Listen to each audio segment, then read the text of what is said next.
El Señor esté con ustedes. Y con tu espíritu. Proclamación del Santo Evangelio según San Marcos. Gloria a ti, Señor. En aquel tiempo Jesús llamó de nuevo a la gente y les dijo: Escúchenme todos y entiéndanme. Nada que entre de fuera puede manchar al hombre.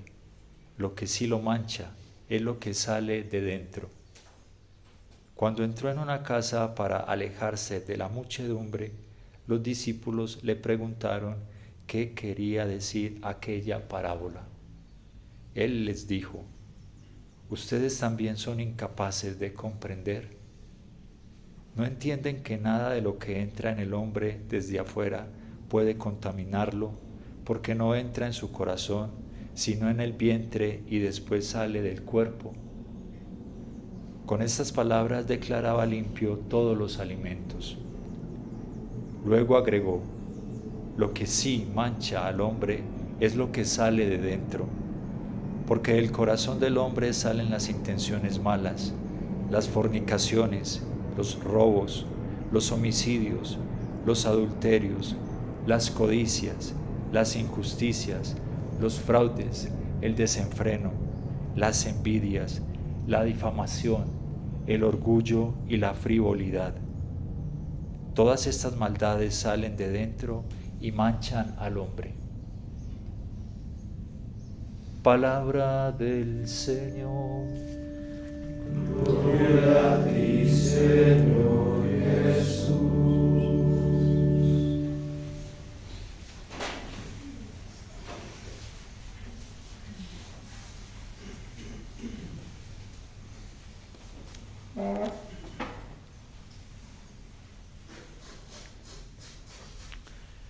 La serenidad, el amor, la bondad, la generosidad, el orden con el que Dios crea, despierta a nosotros una esperanza muy grande. La esperanza de tener la certeza de que Dios es superior a cualquier amenaza, de que Dios es superior y la obra, la acción creadora, buena, bella y hermosa que realiza es superior al daño del mismo pecado y de la corrupción que incluso hoy hay en el mundo y hasta dentro de la misma iglesia. La generosidad misma del amor de Dios con la que crea al hombre nos lleva a tener ilusión y esperanza en la posibilidad de vencer las envidias, los celos, las competencias. La generosidad con la que Dios nos ha dotado de tantas cualidades, de tantas bellezas, de tanta capacidad, de tanta grandeza, que hasta el mismo salmista en el Salmo 8 se asombra contemplando al hombre y dice: ¿qué es el hombre para que tú te acuerdes de él? Si Miguel Ángel, cuando esculpió la obra de Moisés, le tiró el cincel y llenado de estupor, de asombro ante la obra que había salido de lo que él mismo había esculpido, le dice a esa estatua: ¿por qué no hablas? Lo único que te falta es que hables para que sea una maravilla.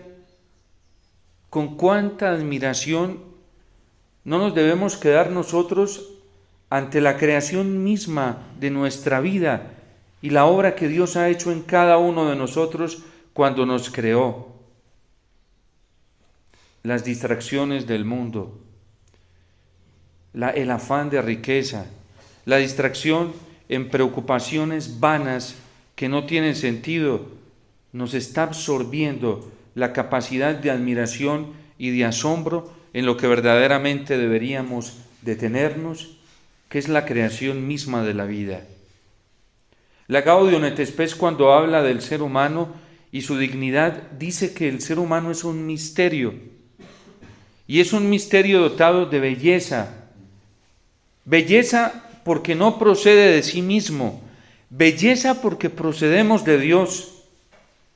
El ser humano también es un misterio dotado de grandeza. El Salmo 138, cuando contempla esta obra que Dios mismo ha creado, que Dios escruta y conoce, Él mismo se asombra y dice: soy un prodigio de tus manos, obra tuya soy. Cuánto bien nos hace a nosotros en un tiempo donde se ha corrompido tanto esta belleza, esta obra que Dios ha creado, y que nosotros, por el mal uso de nuestra libertad, hemos permitido que se corrompa. Cuánto bien nos hace ir al espejo de la creación, a la realidad misma del origen del hombre, que es Dios, para descubrirnos llenos de belleza. Por eso el salmista en el Salmo 131 dice que no desea grandezas que superen su capacidad, sino que quiero estar como un niño en brazos de su madre. Estar en ti, le dice al Señor. No pretendo grandezas que superen mi capacidad, sino que acallo y modero mis deseos, esos deseos corrompidos que Cristo hoy denuncia y que no están por fuera, vienen de dentro del corazón. Es de dentro del corazón donde nacen nuestros deseos impuros, pervertidos, envidiosos, egoístas, hedonistas. Es de dentro de nuestro corazón donde salen aspiraciones a lo bajo, a lo terreno y no a lo grande y a lo hermoso que es Dios mismo. El hombre, tanto en su realidad masculina y femenina, tiene que llevarnos a nosotros a una actitud muy humilde para reconocer que una obra tan grande solo proviene de alguien que es más grande y que es trascendente y que trasciende la misma creación, y es Dios. No pretendo grandezas que superen mi capacidad, sino que acallo y modero mis deseos como un niño en brazos de su madre. Espere Israel en el Señor, ahora y por siempre. Para quien no ha experimentado ese amor limpio, puro, grande, generoso de una madre, concebir a un Dios así le es difícil. Para quien no ha contemplado el amor bello, generoso, puro y extraordinario de un padre, ese amor tierno y delicado y afectuoso de un padre, es comprensible que le sea difícil llegar a la admiración y a la comprensión de un Dios que no solamente crea, sino que es un Dios que también acompaña la creación porque es providente, anda pendiente de cada uno de nosotros, porque dice Jesús que si anda pendiente del alimento para los pájaros y las aves del cielo y no les falta con nada, ¿cuánto más se preocupa por nosotros? Porque es un Dios tan bueno que incluso hace caer la lluvia sobre malos y buenos. Hace salir el sol sobre justos e injustos. Si este Dios, que es tan bueno, se preocupa por la belleza de las flores del campo y sí que las embellece, porque ni siquiera ni la técnica ni la ciencia es capaz de dotar con tanta belleza la creación como lo hace Dios continuamente para demostrarnos que Él acompaña a la creación de manera providente. Con cuánta más razón no lo hará con nosotros que somos sus hijos, y lo hace con nosotros que somos sus hijos. Si mi padre y mi madre me abandonan porque en ellos no he visto la ternura, la grandeza de este amor, por las diferentes situaciones que haya vivido un papá y una mamá de nuestra generación, en donde a muchos de ellos tampoco les ha tocado y han tenido la oportunidad de palpar la grandeza de este amor, porque seguramente tuvieron un papacito o una mamá que tuvieron limitaciones para manifestar este amor de Dios. Si mi padre y mi madre no lo han hecho, pues tú lo haces, Señor. Y por eso a Israel le encantaba contemplarse en el Señor.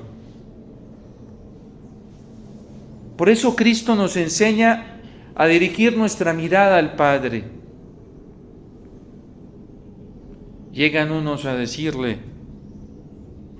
a poner una casuística sobre el matrimonio. Y el Señor les dice, al principio no fue así. ¿Cómo fue al principio? Como nos lo ha estado contando el libro del Génesis estos días. Creó al hombre y le pareció muy bueno. Hizo la creación y le pareció muy bueno. Hizo al hombre y a la mujer y le pareció muy bueno. Todo lo que había hecho era bueno. Con una advertencia, porque hizo al hombre libre. Y esa es la grandeza más grande de nuestro Dios. La grandeza más grande de su amor es que tuvo la capacidad de hacernos libres.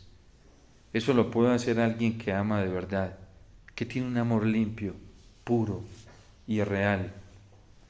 Dejo en ti la capacidad de decidir. Solamente te advierto que no comas de este árbol, para que no digas que yo te obligo, para que no digas que yo ejerzo sobre ti una actitud coercitiva. Eres libre, tan libre que cuando el hijo menor decide irse a malgastarse el dinero de su papá, lo deja, no lo obliga. Si quieres estar aquí en la casa, siempre voy a estar feliz de que estés en la casa, y aquí en la casa puedes vivir siempre, pero no puedes tocar de ese árbol, no puedes comer de ese árbol. Y el hijo menor prefirió ir a tocar de ese árbol y a comer de él. Si te vas a coger de ese árbol, no puedes estar aquí, porque aquí no lo puedes hacer. ¿Cuándo comenzamos nosotros a desear ese árbol? Cuando dejamos de contemplar la grandeza de Dios, cuando dejamos de contemplar su omnipotencia, cuando dejamos de creer en su amor sabio, verdadero y grande. Por ahí empieza Satanás a meternos sospecha, a meternos desconfianza frente a Dios, a comenzar a cuestionar la misma acción de Dios, a comenzar a cuestionar su misma obra, su designio de amor. Y cuando dejamos entrar esos interrogantes, ya estamos manchando nuestro corazón. Ya estamos dejando entrar en él lo que nunca debería entrar. Nosotros tenemos que pedirle al Señor una pureza de corazón muy grande. Y la pureza del corazón empieza cuando nuestra confianza es absoluta en el Señor. Cuando creemos firmemente en Él, cuando nos fiamos solamente de Él, cuando ante cualquier opinión, información que recibimos, venga de quien venga, con respeto la escuchamos, pero también con ese mismo respeto vamos y la ponemos bajo el criterio de Dios. Y sabemos escoger allí lo que coincide con Él y lo que no coincide con Él. Pero cuando las opiniones y las informaciones que recibimos las asumimos como verdad, comenzamos a faltarle a Él y a dejar manchar nuestro corazón. Es Dios la única autoridad para decirnos la verdad, porque no hay nadie, ni ha existido nadie en este mundo que verdaderamente sea coherente más que Dios. En Él coincide el sentir, coincide el pensar con el hablar y el obrar. No ha existido nadie, ningún ser humano más coherente en esta tierra que Cristo. La persona coherente es la persona en quien coinciden su sentimiento, su pensamiento, porque es su fuero interno, con el hablar y el obrar.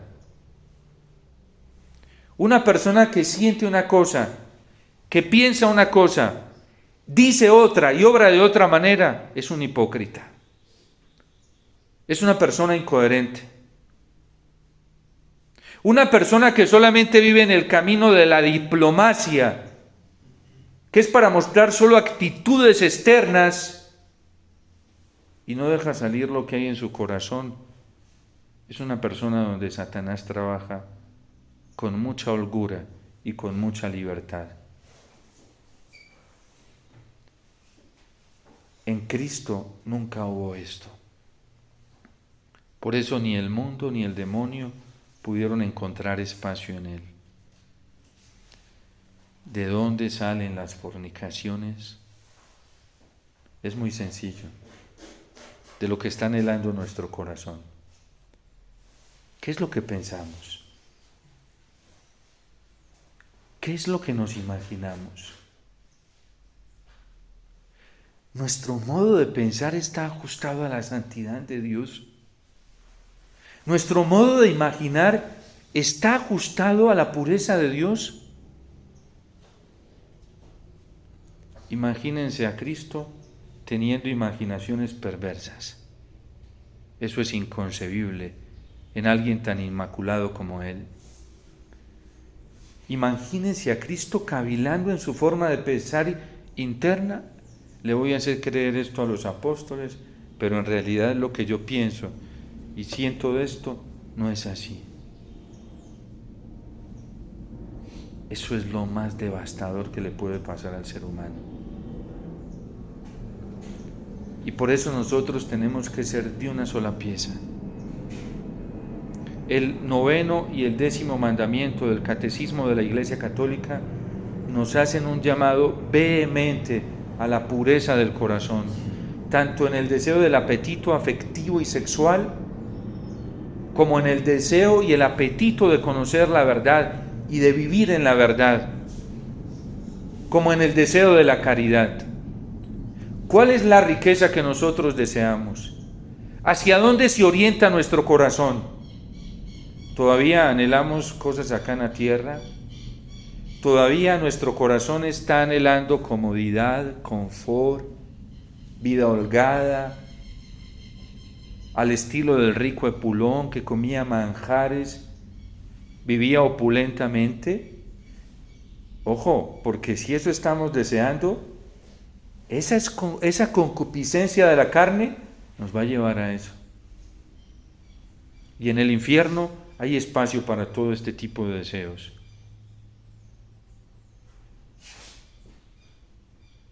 ¿Qué es lo que desea nuestro corazón? Cuando a Cristo le llevan una mujer sorprendida en adulterio, se agacha y comienza a escribir en la tierra. La habían sorprendido cometiendo un delito. ¿Qué escribió Cristo? Eso no nos lo dice San Juan.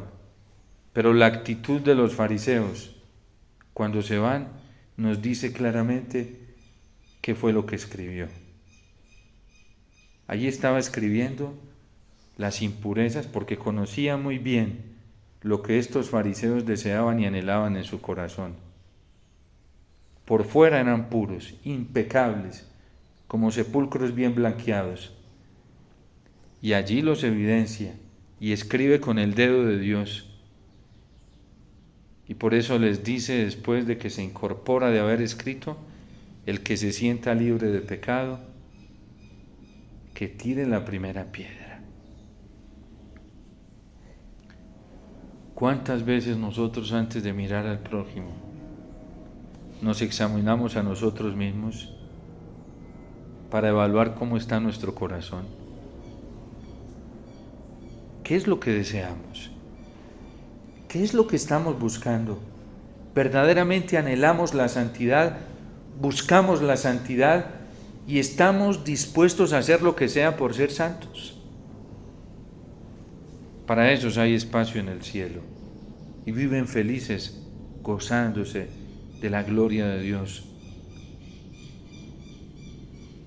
¿Qué es lo que estamos buscando? Porque la corrupción de lo mejor es lo peor. nada de lo que hay afuera es lo que hace impuro al hombre. Dios todo lo creó muy bueno. Todo. Es lo que hay en nuestro corazón. ¿Qué anhelamos? ¿Qué pensamos? ¿Qué deseamos? Ojalá podamos ir hoy y meditar ese 9º y 10º mandamiento, para que si no tenemos bien orientado nuestro corazón, aterricemos rápidamente, porque nos podemos perder.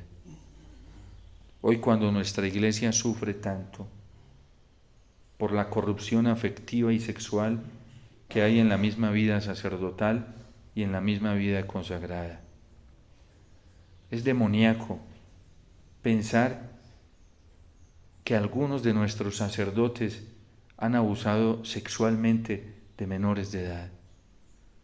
Eso no tiene una explicación natural desde el ámbito psicológico racional. Es que ni siquiera una demencia, una patología psicológica es capaz de llegar a esa monstruosidad. Eso, como lo dijo el Papa Benedicto XVI, es demoníaco. ¿Hasta dónde ha llegado la perversidad del corazón? Pensar que hoy hay algunos de nuestros sacerdotes y de nuestros consagrados perdiéndose en el homosexualismo,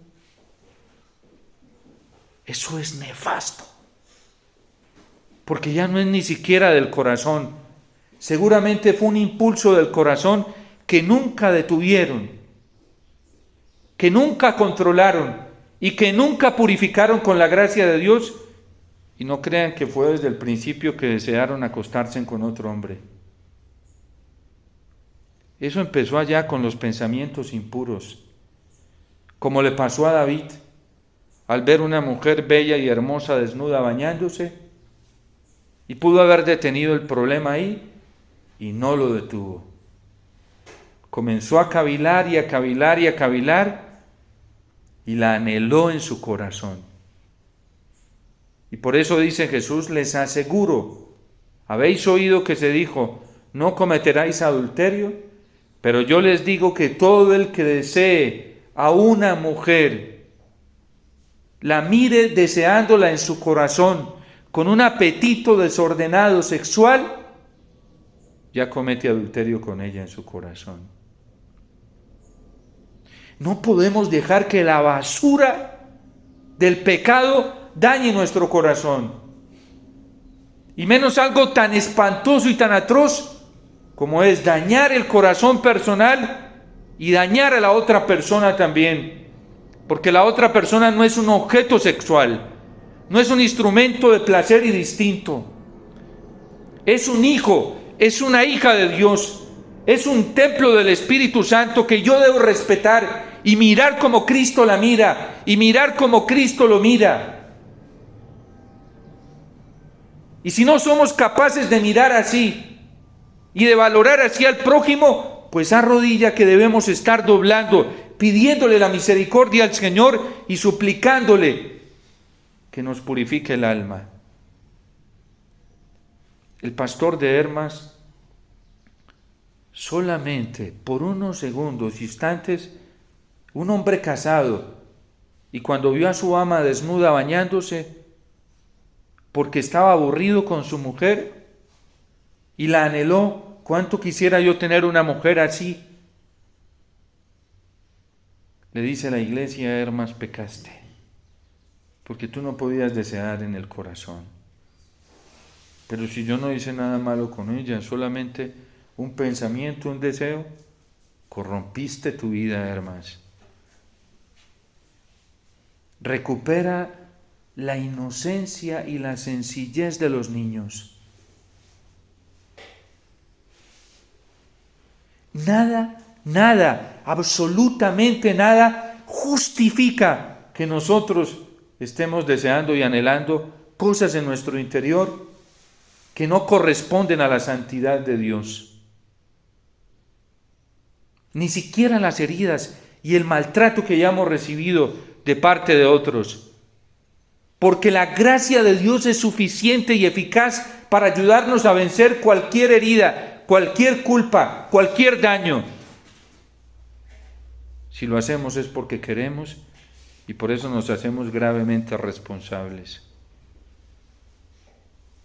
Porque el amor de Dios capacita a todos y hace llover sobre todos, malos y buenos, para vivir en esa dimensión de la pureza.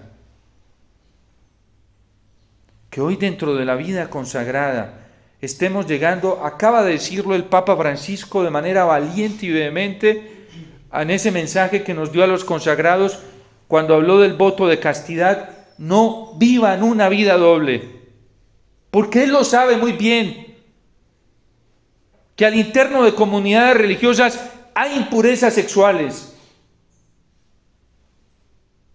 ¿Y dónde empezó eso? Con pensamientos, deseos, pornografía, luego masturbación. Y ustedes tienen ahí a un abusador en potencia, a un depravado sexual o depravada sexual en potencia. Si eso no se detiene rápidamente, y solamente el Señor es el único capaz de purificar un corazón así, y hace llover sobre buenos y malos, está ofreciendo la gracia de la purificación y la santificación para todos, está ofreciendo la gracia de la inocencia y de la pureza para todos. El que no la vive es porque no la quiere, porque se rehúsa a creerle a Dios, porque se resiste a aceptar que Dios sí puede hacer nuevas todas las cosas.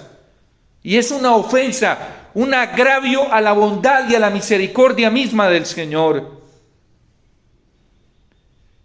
Nuestro Dios está en el cielo, dice el salmista, y todo lo que quiere lo hace. ¿Por qué no le creemos? ¿Por qué nos empecinamos a estar encerrados en nuestros propios criterios pobres, en un racionalismo limitado que no nos deja llegar a la esperanza cristiana? Si no tenemos paz en el corazón, es porque no le estamos creyendo al Señor. Si no tenemos la libertad afectiva y sexual, la rectitud sexual para sabernos relacionar con los otros de manera santa, de manera pura, hermosa en el amor, de manera libre, sin reprensiones. Porque hay formaciones que lo único que hacen es reprimir la sexualidad, que es un don que Dios le ha dado al hombre y a la mujer, como si fuera algo diabólico. Eso es espantoso también. Tanto el extremo del libertinaje, de aceptar todo, como ambos son así de perversos, como el extremo de reprimir. La sexualidad es un don. Dios nos creó hombres y mujeres. ¿Cómo es posible que haya personas, incluso sacerdotes, que miren la sexualidad como un demonio? Es una ofensa a la obra que Dios ha hecho. Es lastimar el corazón de Dios. Dios es fuente de la dimensión femenina, es fuente de la dimensión masculina y trasciende estas dimensiones en la persona. Ni lo uno ni lo otro. Cristo se relaciona con todos como hombres, mujeres, niños, ancianos, jóvenes, hombres, y lo hace con todos con la misma ternura, con el mismo amor. ¿Por qué no miramos este testimonio tan hermoso del Señor y nos animamos a vivir una pureza, una sexualidad, una afectividad del corazón como la vivió el Señor? ¿Y de quién recibió Jesús eso? Es que tuvo una mamá tan pura que cada que lo abrazaba, lo besaba y lo acariciaba, lo único que hacía era ayudarle a experimentar la maternidad misma de Dios. ¿Cuántas veces el niño, adolescente, joven, y seguramente antes de salir de los 30 años, no se recostó en los brazos, en el pecho de su mamá, la Virgen María? No le acariciaría las mejillas y le besaría sus manos con la pureza que Cristo la amaba, porque esa pureza la recibió de ella. Yo no me imagino a una virgen seca, ácida, reprimida. Era afectiva. ¿Y de dónde le salió esa madurez a Cristo? De una mujer que lo amó con tanta pureza, con tanta ternura, con tanta afectividad. Si Dios mismo le dice a Israel y a Jerusalén que la pone sobre sus rodillas y en sus rodillas acaricia sus mejillas y allí la consuela como una madre consuela a su hijo, ¿cuántas veces no lo haría la Virgen acudiendo a este mismo modelo? ¿Cuántas veces San José no lo abrazó, lo acarició y lo besó? Es la formación de un corazón humano a la luz del corazón de Dios. ¿Y cuáles son los modelos de formación afectiva hoy? Incluso en muchos seminarios y casas de formación, lo científico, lo psicológico, como si eso fuera lo absoluto, siendo una herramienta buena cuando es recta, pero no es absoluta. Las expresiones en la dimensión de la sexualidad más hermosas las encontramos en la Sagrada Escritura y son de Dios, porque no es un Dios rígido, es un Dios afectivo, como madre y como padre. Las heridas tan tremendas que nosotros traemos de una generación pervertida no nos dejan ver con serenidad y con alegría estas manifestaciones del amor tierno y paterno de Dios. Por eso tenemos que sanar nuestro corazón a la luz del Creador y en la realidad del Creador y a la luz de la palabra del Señor. Que la Virgen y San José, hoy en este día que dedicamos a San José, nos ayuden con urgencia a descubrir la pureza del amor femenino y del amor masculino en Dios, a descubrir la grandeza de este amor afectivo como lo describe la Gaudium et Spes en el numeral 21, cuando habla del fundamento de por qué el Verbo se hizo hombre, para mostrarnos cómo aman los hombres, cómo trabajan los hombres, cómo piensan los hombres y mujeres cristianos que siguen a Cristo. Es necesario educar el corazón, pero mucho más necesario todavía purificarlo. Y solamente se purifica en el corazón de Cristo.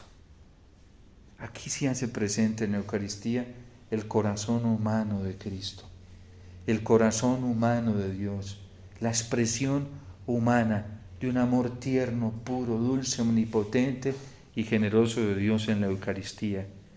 Y todos tenemos la oportunidad de venir a Él, de acogerlo a Él y de recibirlo a Él.